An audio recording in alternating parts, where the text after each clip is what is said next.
to do this professional development. I hope that it will connect with you in some way, connect with your students. It says here, the moment a teacher witnesses the looking of understanding breaking through on the face of a pupil is simply magical. The magic of teaching, however, is conjured up without potions, spells, or wands. Learning facilitated by an expert teacher is hard work. That effort can be tedious, tiring, and frustrating, but for the person who has earned the title of teacher, all pain is forgotten when the aha moment arrives. Teaching the work that results in such magic requires knowledge, skill, and passion. It is a profession that demands a commitment of unlimited time and unflagging spirit of those who undertake the job. Unfortunately, it is extremely difficult to calculate the positive impact of one well-taught lesson because its benefits are transmitted from peer to peer, generation to generation without an identifying tag. I'm not sure that my friends' children or grandchildren or great-grandchildren will know or care that Mrs. Scott, my advanced placement English teacher, taught me to write. Her lessons will not be credited when a family member of my family in the distant future writes an important book. No, her name will be lost, but her influence will continue.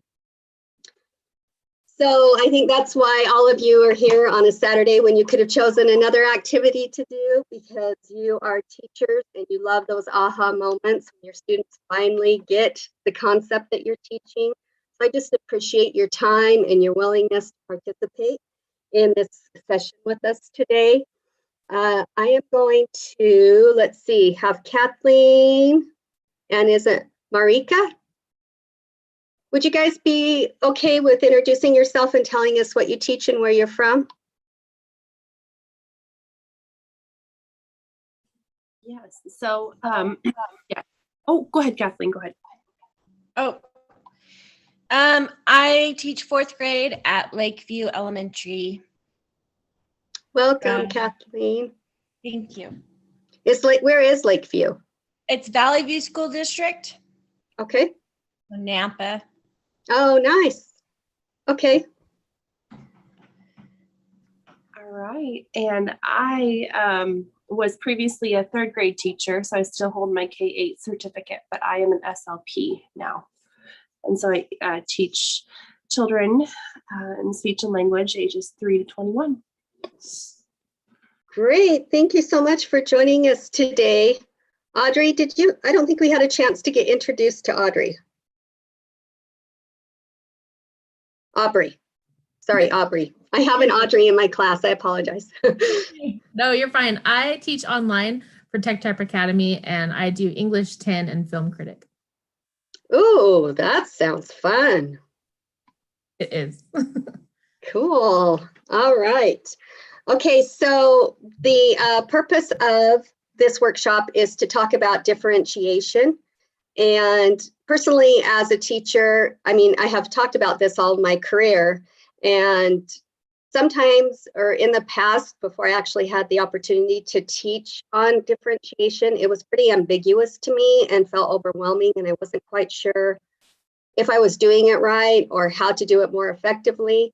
And so that's the focus today, is to kind of think about really what is differentiation and what do I need to be looking at to differentiate for my students, and how could I implement it effectively. As we're going through, I don't know how many of you have been exposed to Nearpod or not. So I will have you be joining me as a whole group session in Nearpod. And then when we go into breakout sessions, I will have you open Nearpod in another tab and join a student-paced session so that you can look through the slides on your own independently. So initially, we'll just be working on it as a whole group. So you will go to, sorry, just a minute, I have it right here. Okay, so if you, in the materials that were provided for the session, if you go to this top link, I'm not sure why it's ordered that way, number 2 and 3, but you click on this link here, and that is the code that you put in, ACAZD.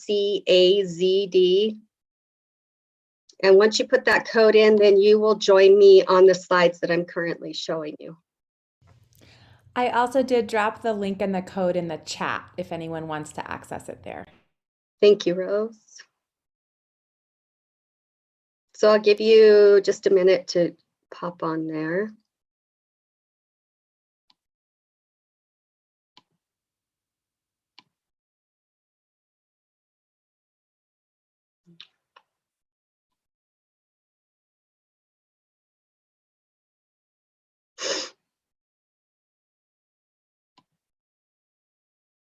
And it will be on my screen over here in the left-hand corner. If for some reason you need the code again, it's just a bit smaller.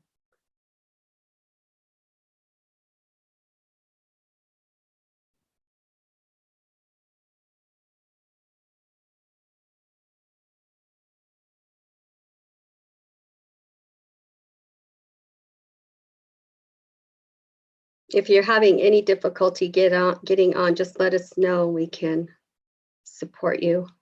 Looks like we have 4 of us that have been able to pop on. Thank you.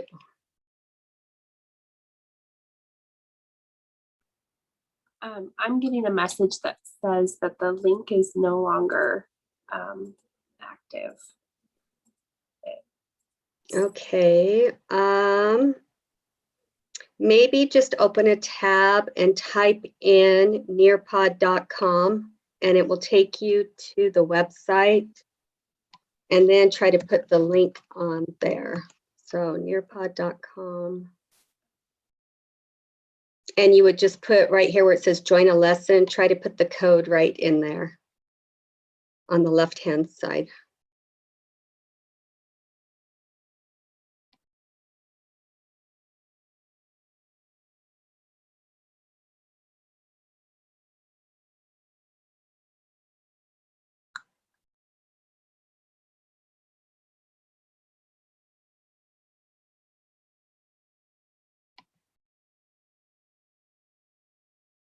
And if any of you are having that same message come up, maybe do the same thing. Go to nearpod.com and then just put the code in.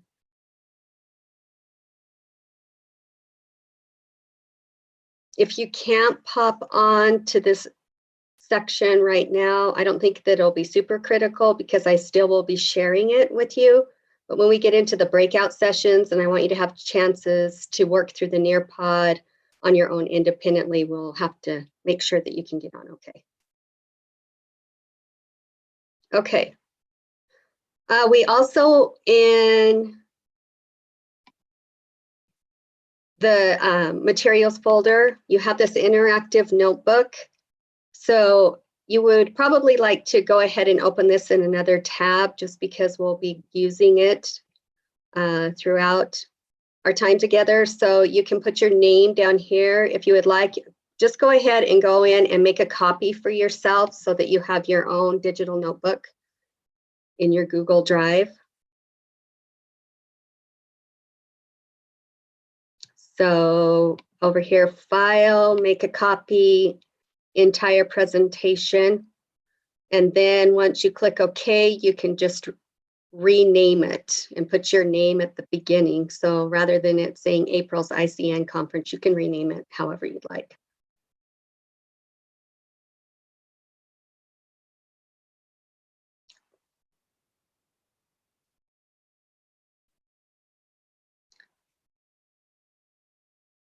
So this is a wonderful tool that the Idaho Coaching Network has used with us in the class that I've been taking this year with them. And it's just really great to record your thinking and your learning for the day, and also as a resource to go back later on when you want to try to implement some of the things that you learned during the class.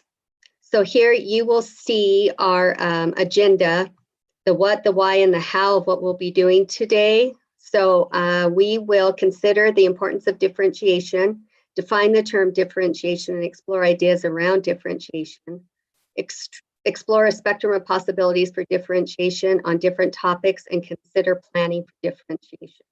And our essential question for today is, why is differentiation important in our planning for our students?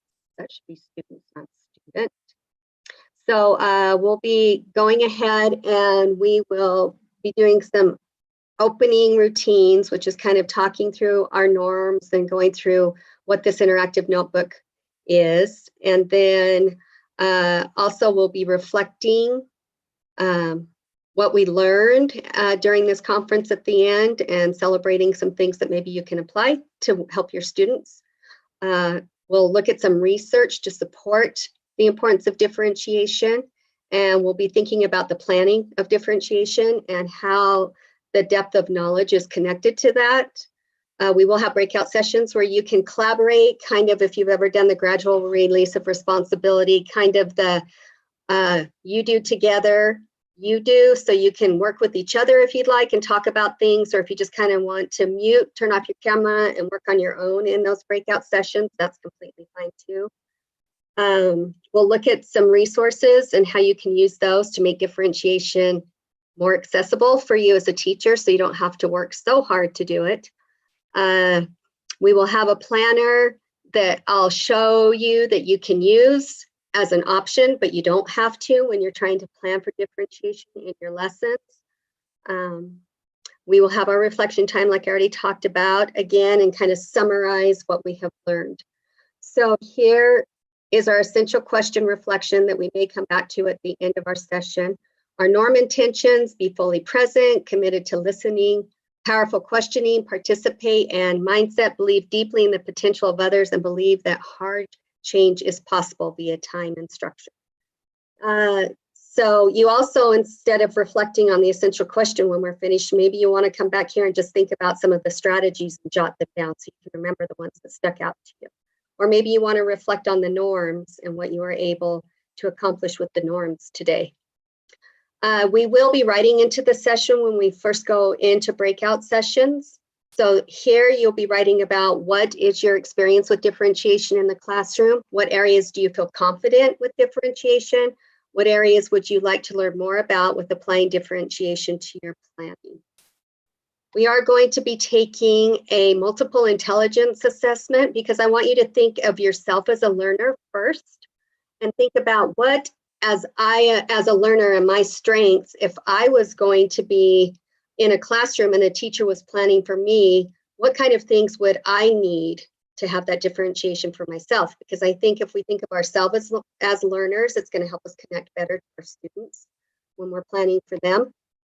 And then when we go into breakout sessions, you can decide today, the choices are, do you want to learn more about word work and spelling and those types of things with differentiation, or would you prefer to learn more strategies with how to differentiate vocabulary or writing? So you'll put green for your first choice, yellow for your second choice, red star for your third choice of what you are most interested in. And we'll try to get you into the one that is your first choice. We'll do that later. This is just an infographic that we'll be talking about with differentiation. This is the lesson plan template that I'll provide you if you like it to help you plan differentiation within your lesson plans.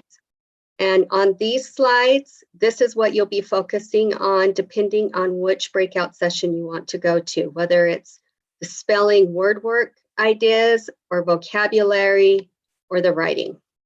So depending on which one you choose, you'll either be on slide 9, slide 10, or slide 11. And I'll explain that more when we go into breakout sessions. And then finally, this is our reflection. We'll do an exit ticket. Do I have any questions so far? Clarifications, anything like that? Okay, so we'll go ahead and I'm going to go back to the Nearpod and we'll go ahead and get started. I just want to say welcome again to all of you. I'm so happy to have you here in our session today. In the Nearpod slide, which you will be able to access on your own when we get into breakout rooms, on this slide, slide number 5, if you click down here where this blue band is, it will give you access to all of these folders that have resources for your differentiation planning. So that will be on slide 5 and you'll be able to access that. Okay, this is one thing that really helped me. One of the protocols that I've used with my kids before, like if you do a thumbs up, thumbs down, or something like that, give me a 1, 2, 3 with your understanding. This one is, do you have bugs and mud on your glasses or are they clear? Can you see clearly what I've taught? So I kind of want to clear up, maybe you have had bugs and mud about differentiation on your glasses before. I know I have, and I know I've gotten really overwhelmed with it, but this definition helped me to chunk it and not think it's such a big thing. So basically all differentiation is about practice. You're just having your kids practice whatever you're having them learn. And you can differentiate in 3 different areas. Maybe you want to differentiate in your content, which we probably do a lot, like content is a big thing. Maybe the process that they're using with their learning of the content, or maybe you want to differentiate the product. So when we're differentiating, if you want to use practice instead of differentiation, because it doesn't sound so intimidating, I would just think of it as practice. And then I just want to think about, do I want to do content, process, or product? And you don't have to do all 3. You could do 1. Maybe you could do 2. If you want to try to do all 3 for a lesson, you could. But, you know, small steps to begin with. I wanted to show you a little bit this clip from a movie, School of Rock. The reason I'm showing you this clip is because the main character, the teacher in here, is a substitute teacher, but some of his strategies of teaching is spot on for differentiation. So I'm gonna kind of go through the video and skip to different sections where he's actually modeling different things in regards to differentiation. Okay, so let me know if you can hear this okay. No, you can't hear it. So Rose, any advice on how to make sure that they can hear it?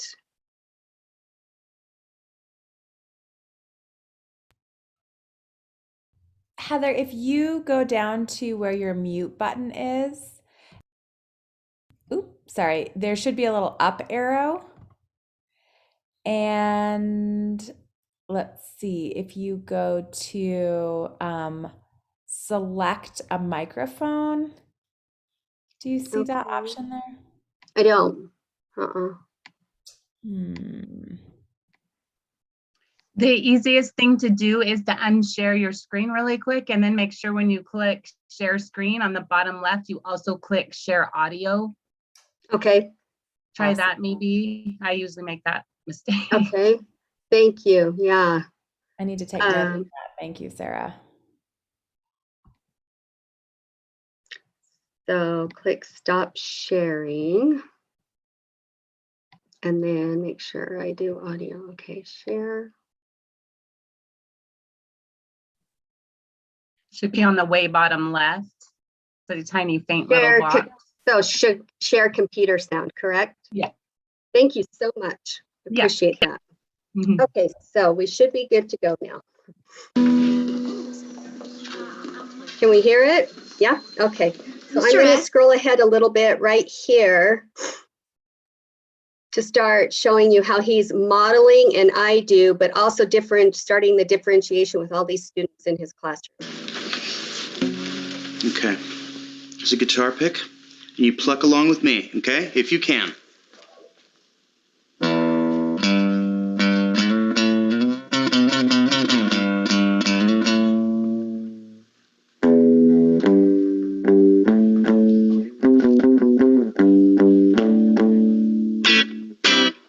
Okay, here is another example when he is teaching this child One, how two, to go on the three, keyboard. 4. Yeah. Yes.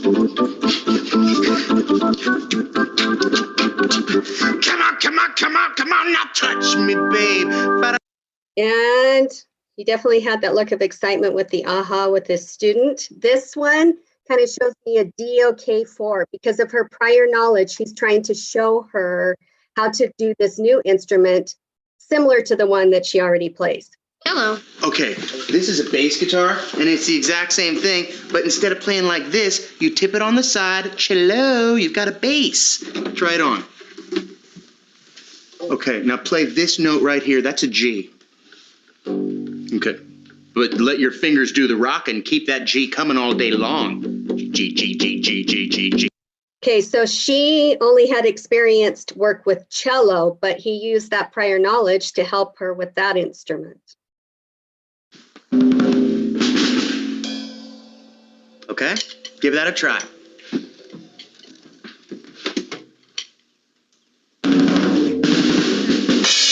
Okay, that's really good. Just stay right here. And then here, this is some of his students that he's seeing, if any of them have vocal abilities to be singers in the band. Can we tell our parents? No! If we can get here. You sing. The sun'll come out Yes. tomorrow. Bet your bottom dollar that tomorrow. Stop. You've got it. And I don't even know what it is, but you've got it. And that's why you're in the band. You sing. Amazing grace, how sweet the sound that Stop before I start crying because I've found the missing ingredient. You're in the band. I can Oh, yes. sing. You can? Mm-hmm. All right, Summer, belt it. Memory all alone in the moonlight. Stop, not stop. Okay, good. That's pretty good. All right. So I just thought that was a great visual representation of what we're really doing when we're differentiating. And we need to know our students' needs in order to do that. When you get into the slides, and you can access these after the class, this one is a great video on actually taking apart the learning that he did in the movie and how he differentiated and how we can apply it to our teaching. So you might want to go ahead and take a look at that when you have more time. So this is our flowchart that I have shared with you in your interactive notebook that is connected to differentiation. And this is where we have that thought of how can you differentiate in your classroom? Well, you want to differentiate either your content, your process, your product, your affect, or your learning environment. Again, you don't have to do them all in one lesson, but those are the areas we should be looking at when we want to differentiate. This here is another video that you're welcome to look at. Maybe that's just something you want to do in your breakout session. And this is talking about why you should invest your time. Does it have an impact? And what research says. So this is an article that I found about education, and I'm sure you guys have heard about effect size and Hattie and his research with effect size. And sadly, homework doesn't really have an effect size, not to get off topic, but I used to spend a lot of time on homework. So right here on number 10 of the different highly effective teaching strategies, right here it has, according to Hattie, an effect size of 1.07. So anything above 0.5 is highly effective for helping our students become better learners and have success. So this effect size is out of the ballpark if we take the time to differentiate our work for our students. And this is something maybe you'll want to look at during the breakout sessions, and it has a great information about what it is, how effective it is, and things to consider.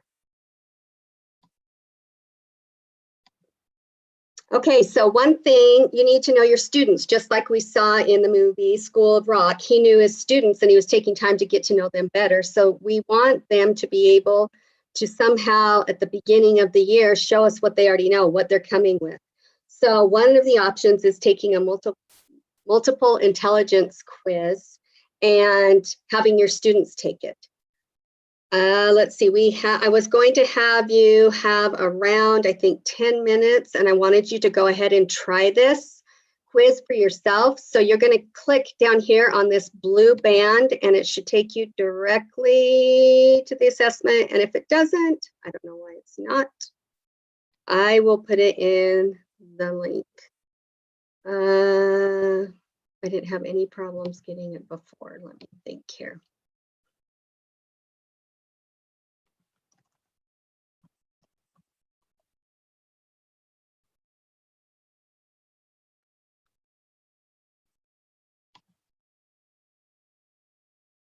Okay, let's see here.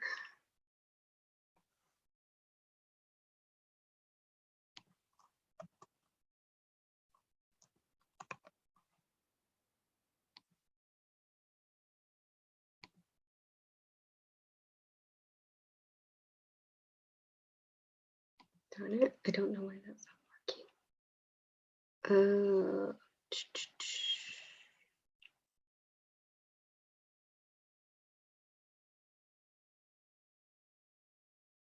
Okay, I think this is it.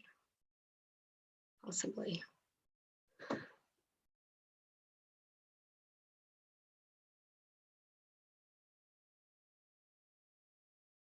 Okay, what I'll do is I'll continue looking for this and I'll get the link to you. Were any of you able to get on there when you click the bar? No? Okay. Let me see if this one is it. Thinking.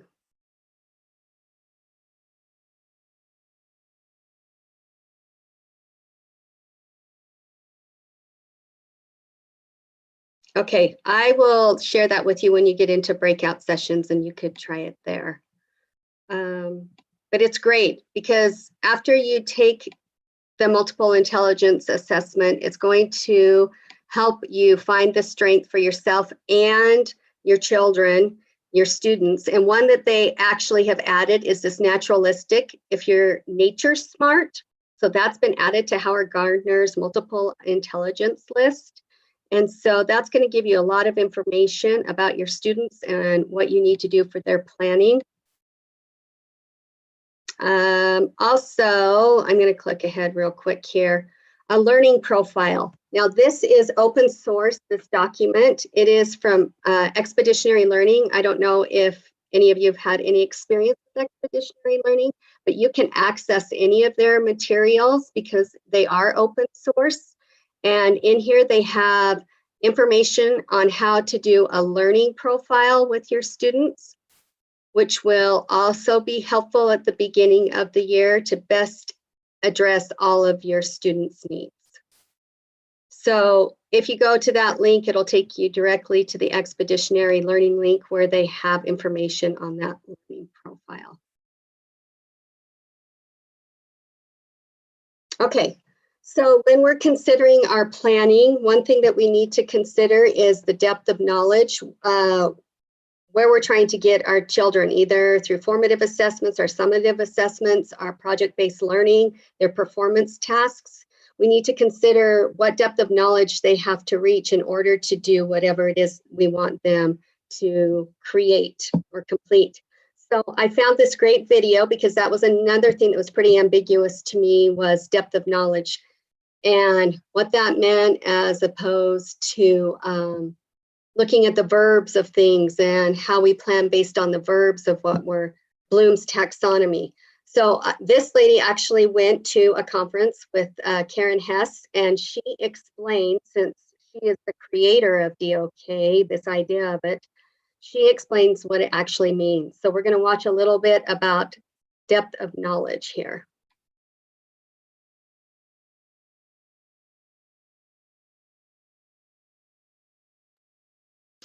Hello, and today we just want to talk a little bit about DOK, Webb's depth of knowledge.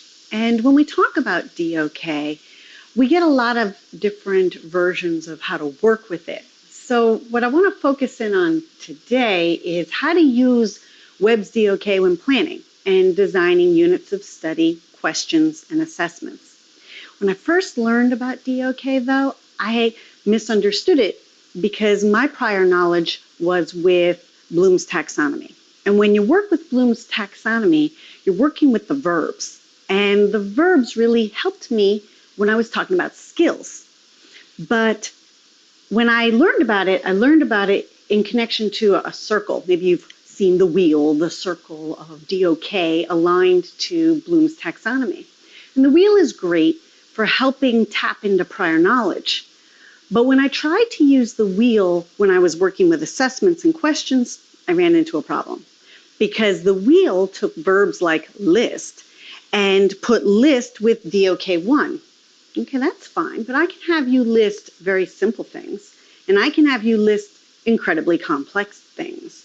So the alignment of verbs to the DOK levels actually doesn't work out perfectly. It's great for training, and we use it when we're first connecting to Bloom's taxonomy. But if we're really going to work with Webb's DOK and talk about assessments and questions, we got to move a little deeper into why we have DOK. And the logic there is, if DOK levels actually aligned perfectly to Bloom's taxonomy that way, why would we even need it? So what I'd like us to do is just contemplate this graphic here, which is a little bit more of a square, but we use it because it actually shows the relationship of the DOK levels.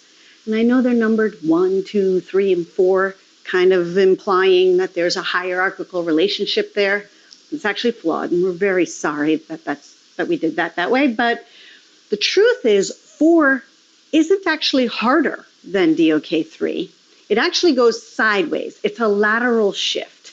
And I want to talk about that a little bit by sharing with you something that was taught to me by Karen Hess. And Karen Hess explained to me the chocolate chip cookie unit. And the chocolate chip cookie unit, she walked me through the questions within the unit and modeled for me how the DOK levels went with the actual questions, because they don't align to verbs. See, that's the thing. Bloom's taxonomy is all about verbs. DOK is all about types of questions. So let's take a look and run through the chocolate chip cookie unit from Karen Hess. So if I start off in DOK 1, DOK 1 questions about a chocolate chip cookie unit might be things that describe the concept cookie. So, what's a chip? Describe how a chocolate chip cookie tastes. So what does a chocolate chip cookie taste like? What does a chocolate chip cookie look like? How would I distinguish between chips and cookies? When we talk about DOK 2 questions in the chocolate chip cookie unit, we're going to be looking at a skill, any skill connected to the concept chocolate chip cookies. So 2 skills I can think of right off the bat would be the ability to bake a chocolate chip cookie and the ability to sell a chocolate chip cookie. So what questions would I have at a DOK level 2? Might be, what are the ingredients in a chocolate chip cookie? How do you actually bake a chocolate chip cookie that tastes like a chocolate chip cookie? How do I follow a recipe?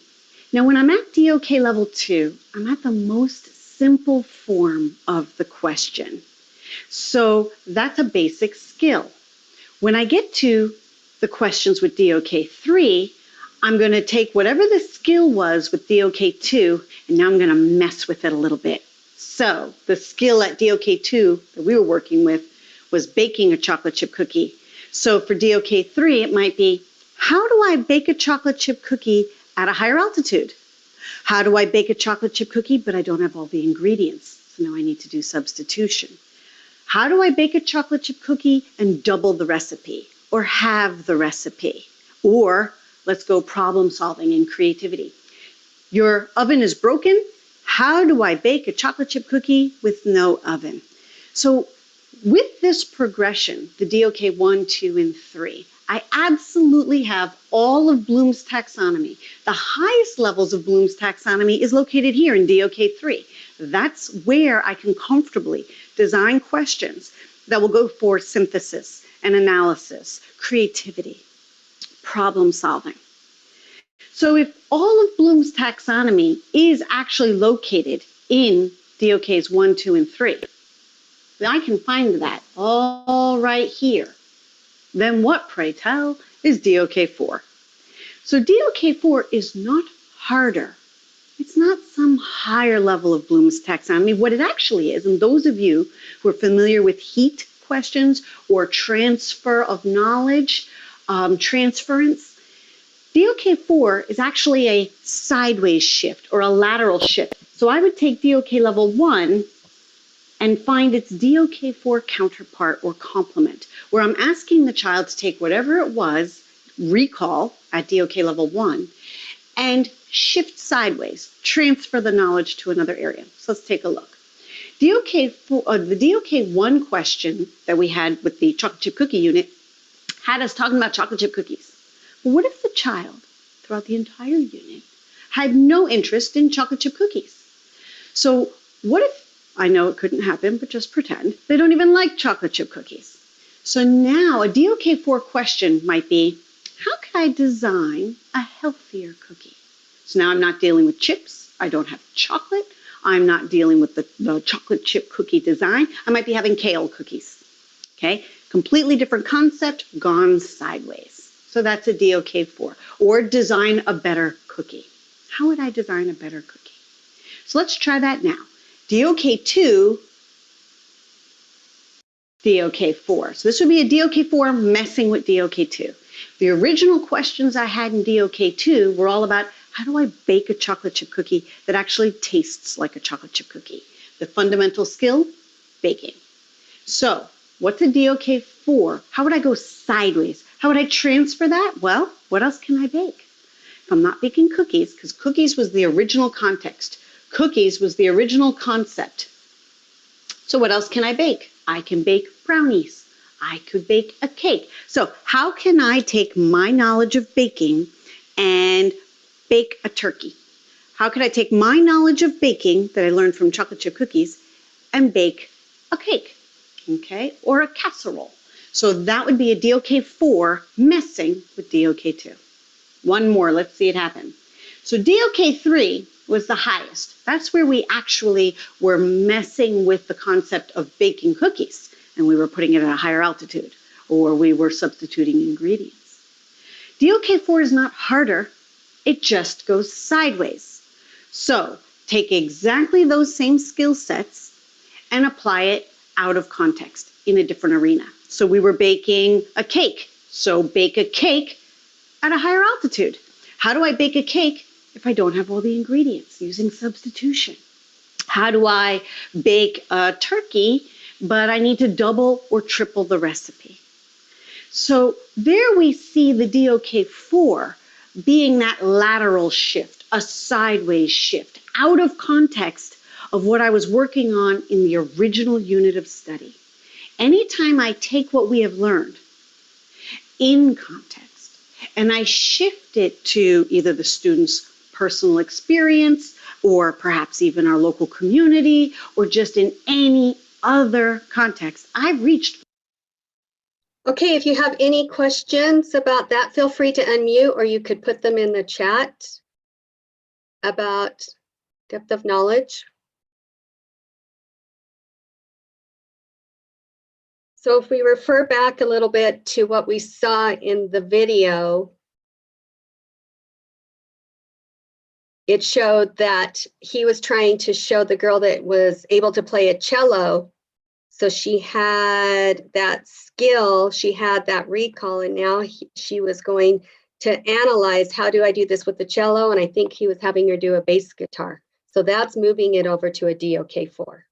He took her prior knowledge and moved it over. Let's see.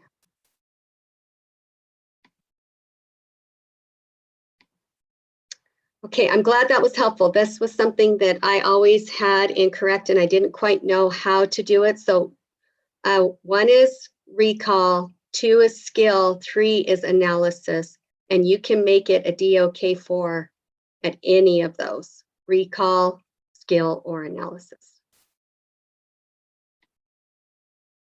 I have this available to you if you would like to look at the standards for any reason while you are planning today in your breakout rooms. This is an example. I'm giving you an example that we have created in my district from Expeditionary Learning. This is also another example of a planning sheet that you could use to plan for differentiation. Again, these are sources. I just wanted you to remember that you can access differentiation resources right there. So as we're going through, we're going to go out into breakout sessions here shortly. I have put this little tag that says focus, and that is a way for you to know where you need to navigate to go to the section that you want to work on. So I have focus here, and this particular one is for spelling. I wanted to kind of model for you before you went into your breakout sessions how I could use some resources to focus on word analysis and spelling. These are also some other resources that are available for differentiation in multiple areas. If you do, or if you haven't accessed Expeditionary Learning, again, it's an open source. You can use lots of their resources to help you if that is helpful. And there's just some other ideas in there. So one of the books that I have used, and you might have this available to you in your professional library or in your classroom, is Words Their Way. This is a great way to differentiate for your students when you're looking at spelling and word analysis. And they have lots of ideas for students at different levels in their spelling. Even if, like, I teach 6th grade and I have a student that's still working on a different level, it gives me tons of ideas of what I could do with them. It also has ideas in here for ELL students if you need to figure out how to adapt their practice, specifically second language. So if you look here, let me see here. I'm going to bring this up real quick. Okay, so this is the template that is provided in your resources if you want to use it. And everything that's in the purple section is where you could differentiate whatever it is that you're thinking in the lesson that you needed to differentiate. So just worry about the purple section. Here I put the things that you might differentiate: the content, the process, the product, the affect or the learning environment. We won't really talk much about the affect and learning environment, but I do have resources available if you would like access to those. I'll give you my email at the end, and you're welcome to email me and I can send that to you. If you have particular students that you're really focusing on in a certain area of differentiation, these boxes will grow so you can put their names in there and then the strategy that you might use to differentiate for that student. So this is an example of one that I did for a lesson for 6th grade expeditionary learning for a book that we were reading. And here I have the student's name, Summer, and how I might differentiate the strategies for Summer in content, process, product, affect, and learning environment.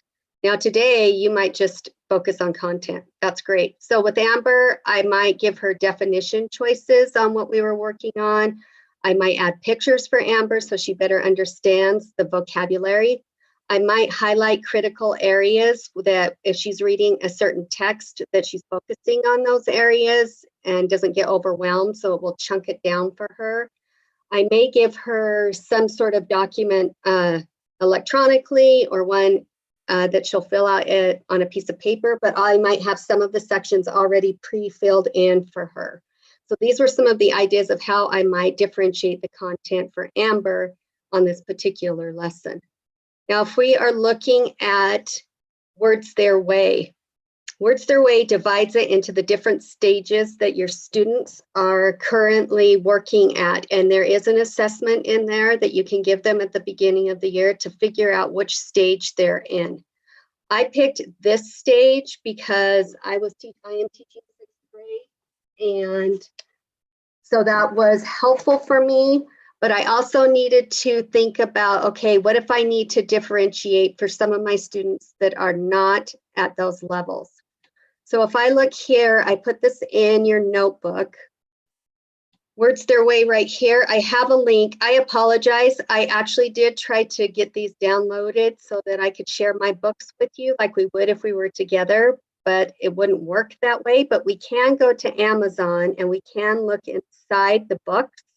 So I put that link in there if you want to kind of peruse through, and they actually give you about 3 chapters of this book, so you can see quite a bit of what it offers. And nice thing, the table of contents is in there, so you can look at the table of contents. I'm going to click through there quick to this table of contents so that you can see the different levels that your students might be in based on the assessment that you give them at the beginning of the year. So some students might be in the alphabetical stage, even in my 6th grade classroom, which all of you know that. Some students may be in the word pattern stage. Some students may be in the syllable or affix stage, and some people may be in the, students may be in the derivational relation stage. So that's when I did my planning. I did get work out of this section in chapter 8 for this lesson that I taught my 6th graders this week. But I looked back at like the word part stage, like the suffixes, the prefixes, the base words. And I thought, how could I differentiate this for some of my students like Gabriella or Braden that they're not in this stage. So I could reduce the number of words that they're working with, the type of words that I choose, rather than choosing a word like facsimile, because my Gabriella, she's an ELL student, and my Josh, and then Braden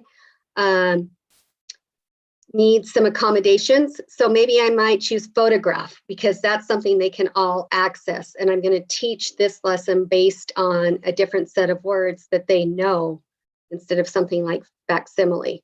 The process, I could discuss the meaning of the words with them prior to them doing the word sort. I could have them work with a partner, somebody that is at this stage and could help these students at the stage they're at, and maybe help bump them up a little bit to have a deeper understanding. I did have all the words on the outside here, and they drag them where they have to go. So rather than me like saying, I'm going to assign words, I could let the children, the students, choose the words that they want to put in the sort, ones they recognize, ones they can connect to. I could highlight certain parts of the word and chunk it for them, just so that they can easily decode the words. Sorry, I'm getting too many words in my mouth. Big one, pictures. Probably with the product of it, when I created this, I might want to have pictures available with the word on them, so they can see the picture along with the word.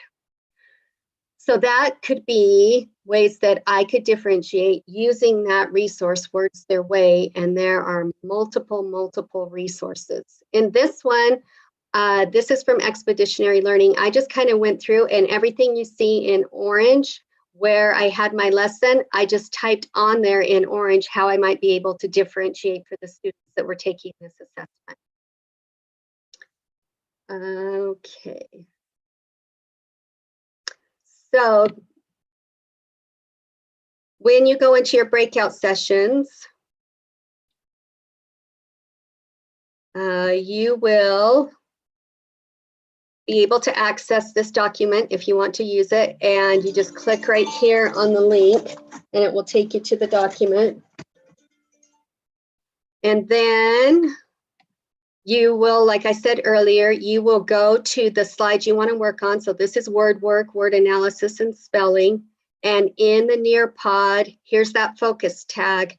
So you can say, oh, here's the beginning of a section, and this one will be spelling and word analysis. I also put the numbers of the Nearpod slides you might work with, and reminded you that the resource folder, if you want to access that, is on slide 4.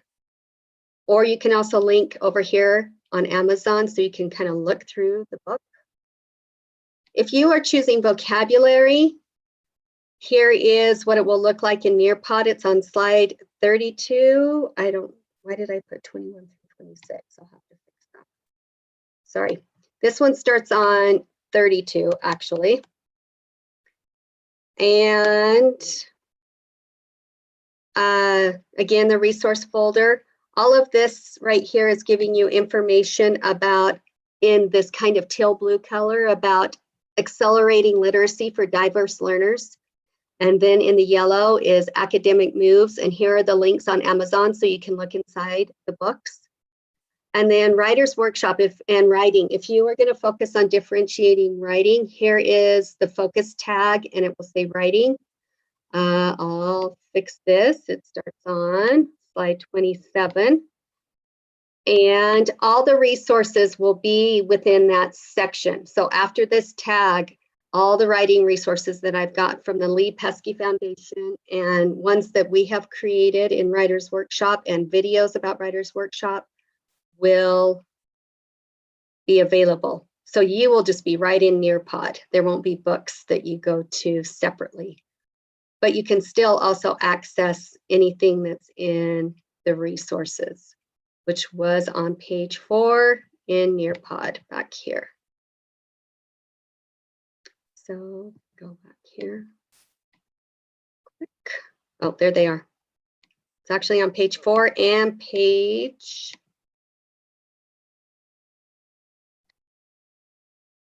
I can't see it. 21. So these are the same. And you'll just click on this and it will take you to my Google Drive and you can access these. This one is on project-based learning, which we aren't talking about today, but I also have things on Words Their Way, academic moves, and differentiated lesson information. So if we go back to your interactive notebook, Rose will be putting you into breakout sessions. What we would like you to do is go to page 6 and just put your stars where you would like to go. And based on your choice, after you have chosen, if you could just go to your name. And if you click on your name, you can change it. And we would like you to put an S if you want to go to spelling, a V for vocabulary after your name, or a W for writing. So we'll go right where you, like Rose has ICN after hers, you'll just put one of those letters and that will tell us which breakout session you want to go to.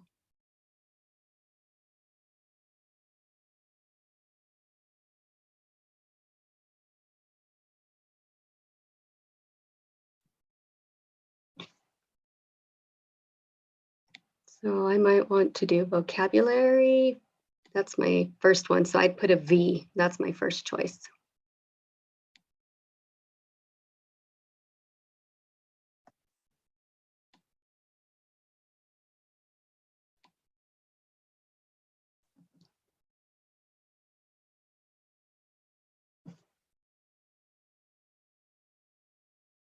Does anybody have any questions about how to get that letter after your name?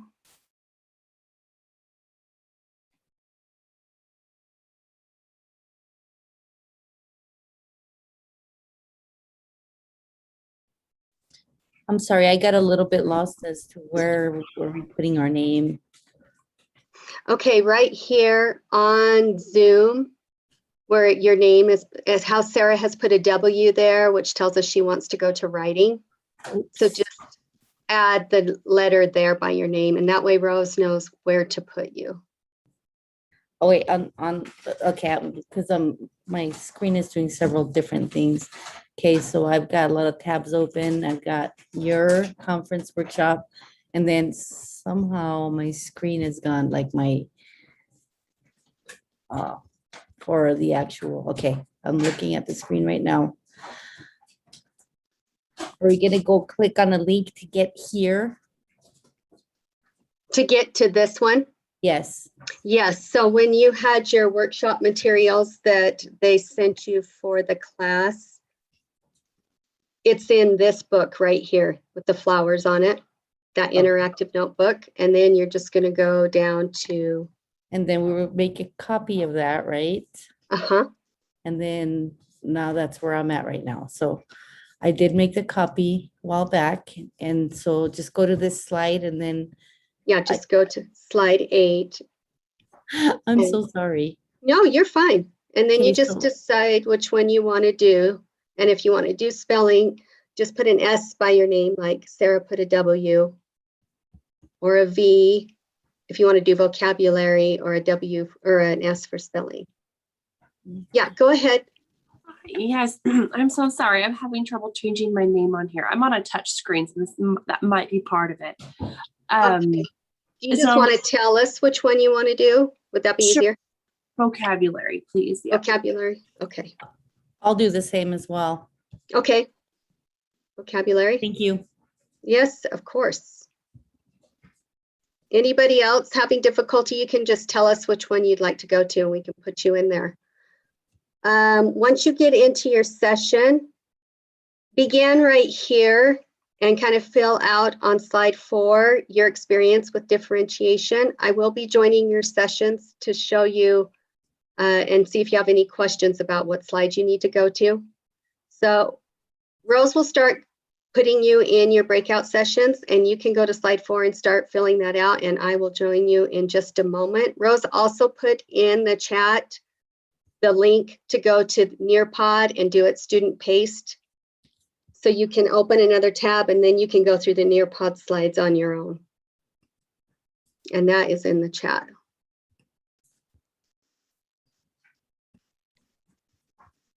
So Rose, are we okay to put them in there? Okay, so we'll head to breakout sessions and I will be there shortly.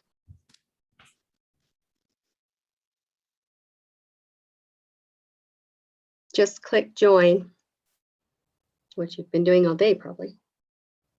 Eric, I didn't catch your preference as far as which group you wanted to join.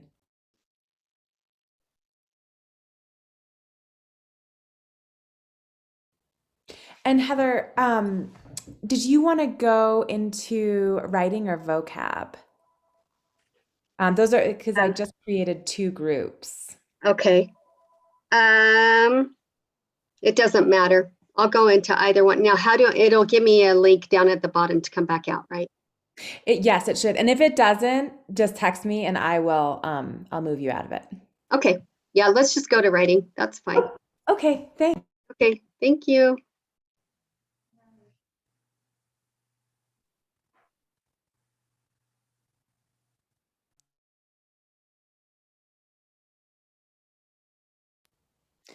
Eric, just let me know if you can hear me. You can also enter in the chat if you have a preference on which breakout group you would like to join.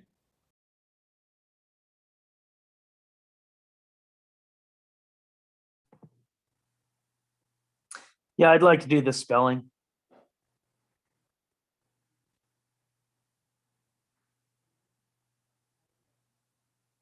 Oh, sorry, I was speaking with the, the mute on. Do you want to move into, you're not talking about vocabulary, you're talking about words their way, right? I was going to do the spelling section. Okay, okay, I think I've got you. I'm wondering, given that,